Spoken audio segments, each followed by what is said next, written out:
Welcome to Small Town America, the land of white picket fences, affordable homes with wraparound porches, and main streets where shopkeepers still know your name. At least that is the version you will find in the relocation brochures and retirement guides. But locals know a different reality.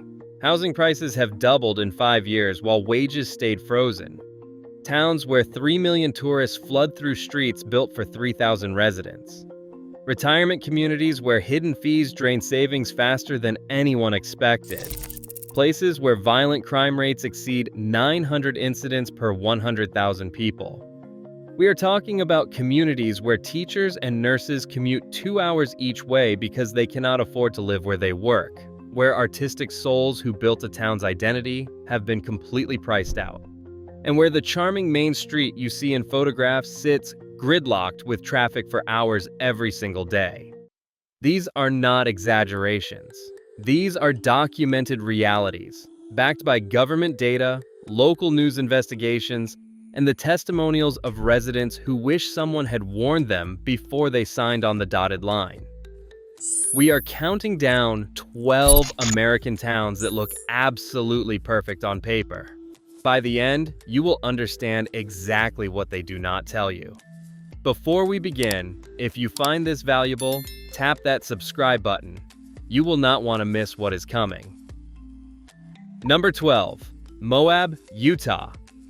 We begin our countdown in the Red Rock Desert of southeastern Utah, with a town that serves as the gateway to not one but two spectacular national parks.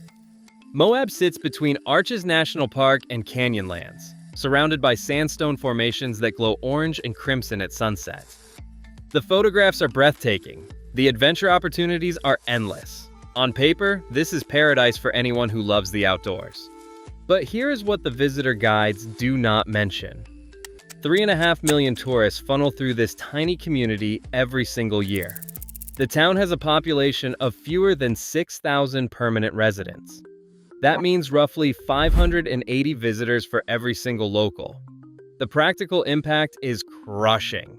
A straight 3-mile drive across town regularly exceeds 40 minutes during peak season. Lines at the Arches entrance stretch 1 to 2 miles back into town. Recreational vehicles, tour buses, and jeeps packed with adventure seekers clog every available road. Parking has become daily warfare. Meanwhile, vacation rentals have swallowed the housing market whole. Workers at local restaurants and shops cannot afford to live anywhere near their jobs. The infrastructure built for a small desert community groans under the weight of millions of annual visitors. Paradise has become a parking lot for those who actually call it home. Head south through the desert and you will reach a place that markets itself as a spiritual mecca. Sedona is famous for its mystical energy vortexes, its thriving arts community, and red rock formations that seem to glow from within. New Age seekers travel from around the world hoping to find enlightenment among the juniper trees. What they find instead is gridlock. Over 3 million visitors descend on Sedona annually, traveling on roads built for a fraction of that traffic. A 5-mile drive along State Route 89, it can stretch past 50 minutes on busy days. Trailhead parking fills before sunrise. Residents report that visitors now comprise 75% of weekday traffic, and 82% on weekends. 2021 marked what locals call the turning point. That year, 3.7 million visitors arrived, far exceeding the usual 3 million. The tourism controversy became so intense that the November elections were essentially a referendum on whether the town should actively discourage visitors. The result has been community fracture. Sedona's Tourism Bureau effectively fired its own city government over marketing disputes. One resident summarized the mood, saying people feel they live in a petrol station. Short-term rentals have turned quiet neighborhoods into revolving doors. Workers offered $10,000 housing subsidies still cannot afford to rent there. The town has only a single primary school because families with children simply cannot stay. Number 10. Jackson, Wyoming. Nestled at the base of the Teton Range sits a town that has become synonymous with Western authenticity and natural grandeur. Jackson serves as the gateway to Grand Teton National Park and the southern entrance to Yellowstone, cowboys still walk the wooden boardwalks. Elk antler arches frame the town's square. The setting is genuinely spectacular. 4 million visitors pass through annually. The town itself has barely 11,000 permanent residents. During peak summer weeks, a 6-mile drive to the park boundary can balloon to 60 minutes when wildlife appears near the road and traffic grinds to a standstill. But the traffic is not the real problem. Jackson has developed what observers describe as ugly social dynamics around extreme wealth disparity. Billionaires have bought up properties that millionaires used to own. Service workers who staff the restaurants, clean the hotels, and teach the children commute from distant towns because they cannot afford to live where they work. One longtime resident said workers are treated as invisible servants by wealthy visitors. The people who make Jackson function as a destination cannot participate in the community they serve. They drive in, work their shifts, and drive out again to affordable housing an hour or more away. Number 9. The Villages, Florida. Now we travel to Central Florida and the largest retirement community in the United States. The Villages spans 3 counties and houses over 130,000 residents. Golf carts outnumber cars on some streets. Recreation centers offer everything from pickleball to ballroom dancing. The marketing promises endless relaxation in your golden years, surrounded by like-minded neighbors. The reality requires closer examination. In 2019, residents were hit with a 25% property tax increase.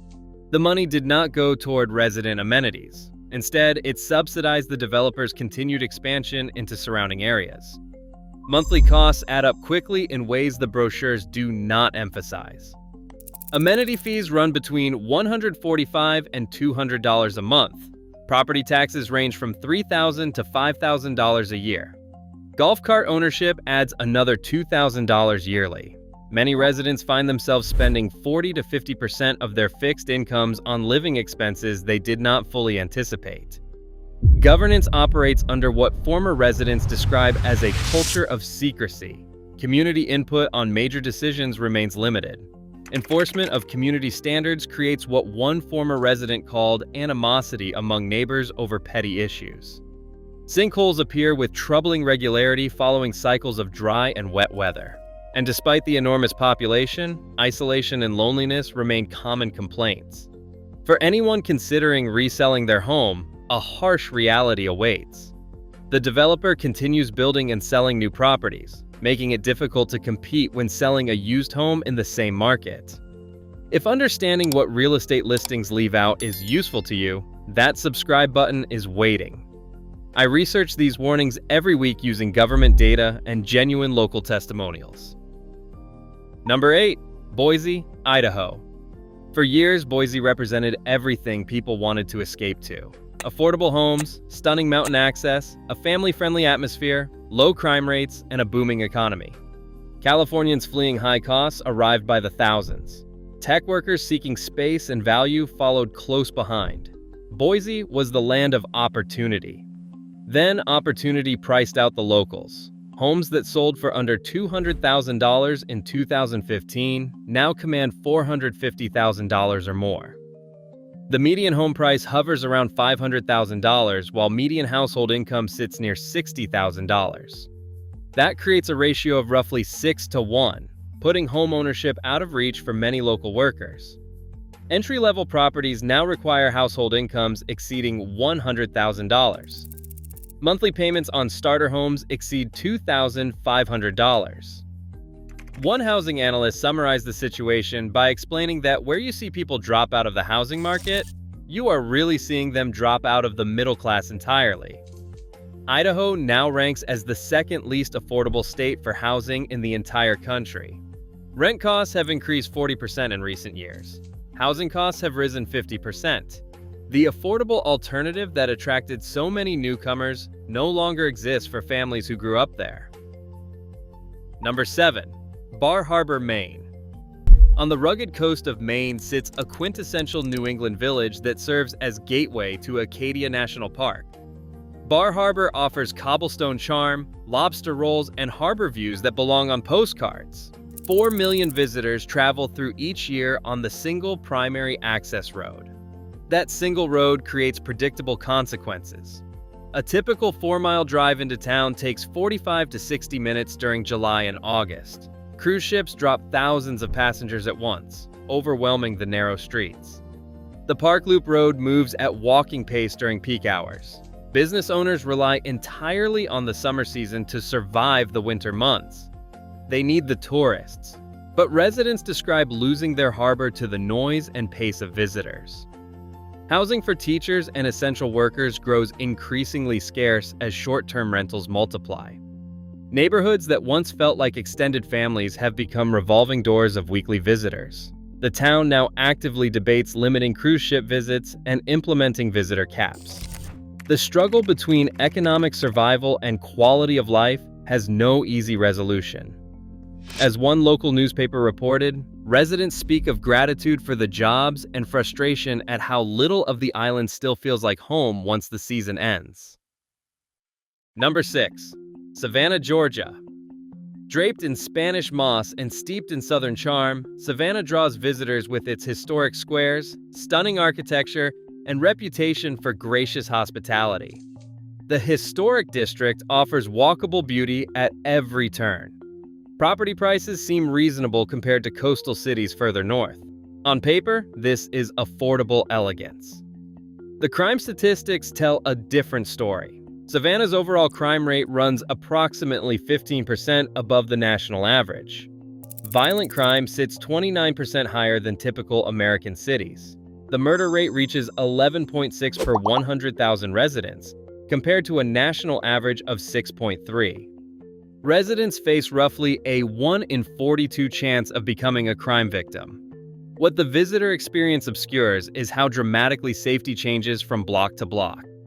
Tourist areas receive heavy police presence and feel secure, but neighborhoods like West Savannah, Carver Heights, and the Waters Avenue corridor experience violent crime rates 4 to 5 times the national average. One local journalist described pervasive and ongoing crime as the dirty little secret of Savannah. Recent incidents have made national headlines. In December 2025, an acid attack on a jogger in beloved Forsyth Park shocked residents and visitors alike. Drive-by shootings have occurred near historic sites. Most violent crime happens between 9 in the evening and 3 in the morning, but the underlying challenges of poverty, income inequality, and substance abuse drive statistics that tourism boards prefer not to discuss. Number 5. Carmel by the Sea, California. On California's central coast sits a village that looks like it escaped from a fairy tale. Carmel has no street addresses. Homes have names instead of numbers. Storybook cottages with hand-carved doors line narrow lanes. Clint Eastwood once served as mayor. Artists and writers settled here decades ago to work quietly near the crashing Pacific waves. Artists who once found a home here can no longer afford to stay. Property prices have soared beyond the reach of the creative community that gave Carmel its identity. The painters, poets, and musicians who made this place culturally significant have been replaced by tourists snapping photographs outside boutiques and bakeries. Locals still fight to preserve the town's architecture and unique character. But many say it has become harder to find the everyday rhythms that once made Carmel feel like a real community rather than an open-air museum. The charm remains, beautifully maintained, but the artistic soul that created it has been priced out of its own creation. Working people cannot afford to live here. The village has become a postcard of itself, lovely to visit but impossible to truly inhabit unless you arrive with substantial wealth. Number 4. Austin, Texas. Keep Austin. Weird became more than a slogan. It became a promise. Live music on every corner. Tech jobs with competitive salaries. No state income tax. Vibrant culture without California prices. Young professionals flooded in and Austin boomed. Then the boom hit ordinary residents like a freight train. Home prices skyrocketed 53% between 2019 and 2023. Properties that sold for $320,000 before the pandemic now command $450,000 or more. Property taxes, which fund everything that income tax does not, rank among the highest in the nation. Infrastructure crumbled under the pressure. Interstate 35 remains perpetually clogged, years behind its expansion schedule. What used to be a 15-minute commute now takes 45 minutes on good days. Major transit projects will not complete until the late 2020s at the earliest. Austin grew fast, too fast. The roads, the housing, the services simply could not keep pace. The tech cooling that followed 2023 brought layoffs and return-to-office mandates that forced many remote workers to relocate. Musicians, artists, and hospitality workers who defined Austin's character have been priced out entirely.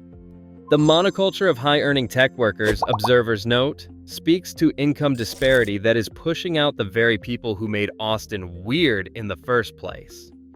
And then there are the summers. Brutal heat turns residents into prisoners in their own homes for months at a time. Electricity costs skyrocket during peak cooling season. Some compare Texas summers to Chicago winters in terms of how restricted daily life becomes. Number 3. Aspen, Colorado. World-class skiing. Mountain scenery that steals your breath. Celebrity sightings on every corner. Aspen represents the pinnacle of American resort living, if you can afford it. The median single-family home now exceeds $13 million. The average home in Pitkin County costs $2.4 million. A modest two-bedroom condominium typically lists around $2.5 million. 65% of homes are purchased by second homeowners who visit a few weeks annually. The workers who make Aspen function face a different reality entirely. Most commute between 30 and 80 miles from towns outside the valley. Some drive 2 hours each way. 26,000 workers commute into Aspen daily, and the price of housing is the #1 factor. They make pennies on the dollar, one worker explained, while working 12-hour shifts serving the ultra-wealthy. Aspen operates the largest workforce housing program per capita in the United States, managing over 3,000 affordable units. It is still not enough. Officials project a shortfall of 5,700 units. A demographic time bomb looms. By 2032, between 20 and 70% of affordable housing units may be occupied by retirees who aged in place, leaving no room for the next generation of workers. Police chiefs, nurses, and teachers cannot afford to live in the community they serve.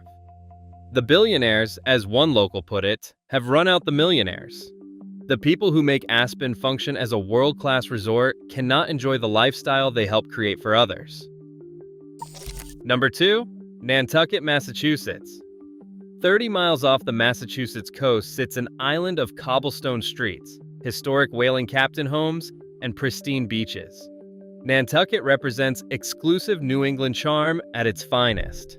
The harbor fills with sailing vessels, and restaurants serve fresh-caught seafood. Old money mingles with new on weathered gray shingle cottages. Comparable to San Francisco in expense, Nantucket and neighboring Martha's Vineyard have median home values approaching $1 million. Housing for teachers, nurses, firefighters, and service workers has become impossibly scarce. The island can only stretch so far, and wealthy buyers have claimed nearly every available inch. Every June, the island transforms. Planes and ferries disgorge summer crowds that overwhelm limited space. Cobblestone streets stay picture-perfect, but the communities behind them struggle to survive. The town now attempts to rein in short-term rentals that have turned year-round neighborhoods into seasonal ghost towns. Workers face an impossible choice: commute by ferry daily at significant cost and time, or leave the island entirely, abandoning the community their families may have called home for generations. Home value to income ratios have made ownership almost unattainable for the average family. The traditional notion of small-town island living simply does not hold true when that small town has become a playground for the exceptionally wealthy. Number 1. Pine Bluff, Arkansas. We arrive at a town that holds one of America's most troubling distinctions. Pine Bluff consistently ranks among the least safe small cities in the entire country. The statistics are stark. The human cost is staggering. On paper, Pine Bluff offers everything a budget-conscious relocator might want. Affordable housing with prices far below national averages. Historic Southern architecture. Gateway access to outdoor recreation along the Arkansas River. Low cost of living that stretches retirement income further than coastal alternatives. What the listings do not mention is the industrial collapse that gutted this community. Factories that once employed thousands closed or relocated. The tax base evaporated as businesses and working-age residents left for opportunities elsewhere.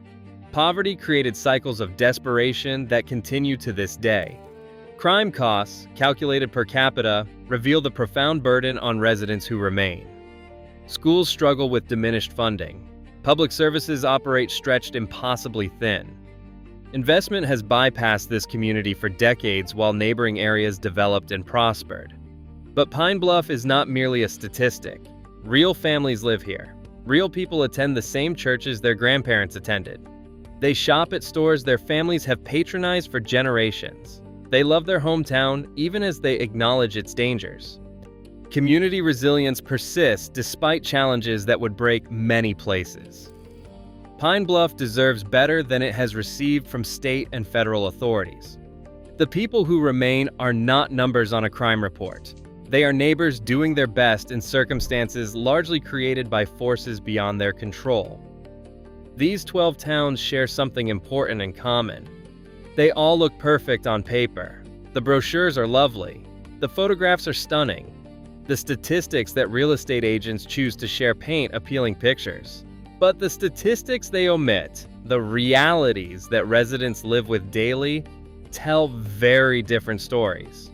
Before you sign any dotted line, before you commit your savings to a relocation that looks too good to be true, dig deeper than the marketing materials.